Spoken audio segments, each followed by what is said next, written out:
நாள் எபிரேயர் 12ஆம் அதிகாரம் 5வது வசனம் பாருங்க. ஆகையால் மேகம் போன்ற இத்தனை திரளான சாட்சிகள் நம்மை சூழ்ந்து கொண்டிருக்க பாரமான யாவற்றையும் நம்மை சுற்றி நெருங்கி நிற்கிற பாவத்தையும் தள்ளிவிட்டு விசுவாசத்தை துவக்குகிறவரும் முடிக்கிறவருமாக இருக்கிற இயேசுவை நோக்கி நமக்கு நியமித்திருக்கிற ஓட்டத்தில் பொறுமையோடு ஓடக்கட்டும்.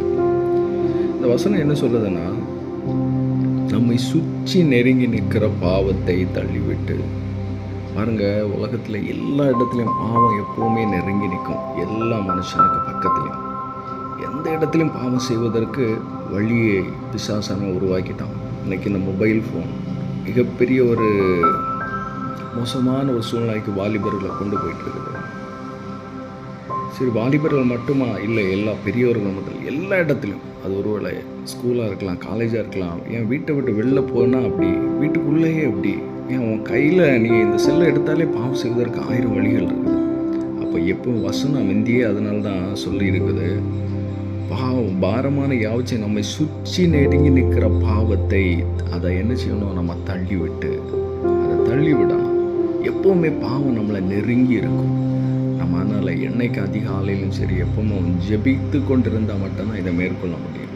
இல்லைன்னா இந்த பாவத்தை செய்கிறோம். பாருங்கள், உலகத்தில் உள்ள நம்மளை மாதிரி உருவாக்கப்பட்ட நம்மளை மாதிரி தான் இந்த உலகத்துக்கு வந்த பிள்ளைகள் பெரிய பெரிய தப்பு செய்து மாட்டியிருக்காங்க.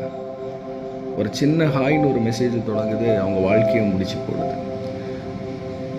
அப்படி இருக்கும்போது நம்ம எப்படி தப்புறோம்னா, ஜெபிக்கிறது நிமித்தம் தப்பி கொண்டு இருக்கணும். அதுதான் நம்ம வசனம் சொல்லுது, நம்மை சுற்றி நெருங்கி நிற்கிற பாவம் இதை எப்போவுமே தள்ளி விடணும். யோசேப்பை போல பாவத்தை உதறி விட்டு ஓடுகிறவர்களாக நம்ம மாறணும்.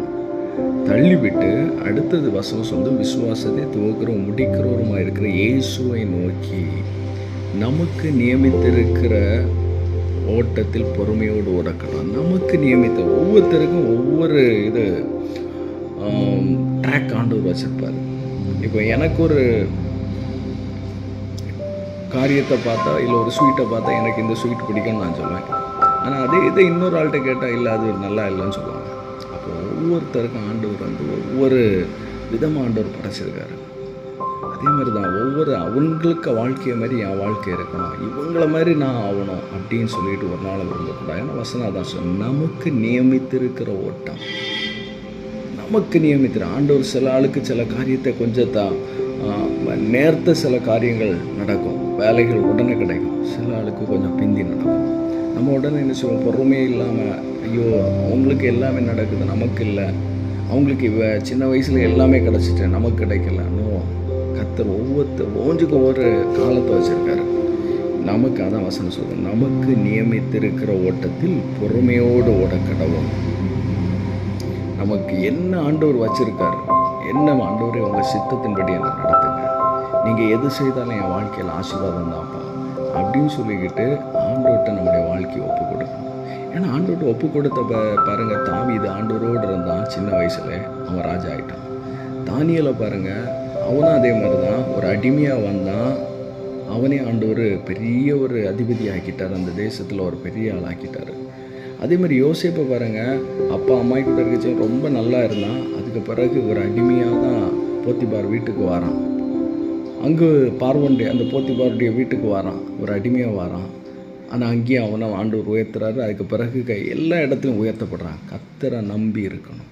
நமக்கு நியமித்திருக்கிற ஓட்டம், என்ன கஷ்டம் வந்தாலும் முறுமுறுக்காமல் பாரு. யோசேப்பு மாதிரி கஷ்டம் வரும்போது எவ்வளவோ கஷ்டம் நெருக்கம், அவனுடைய வாழ்க்கையில் அவன் செய்யாத தப்புக்கெல்லாம் அவன் போய் பாட அனுபவிக்கிறான். அப்போ ஒரு இடத்துல முறுமுறுத்தை தான் எங்கேயுமே இல்லை.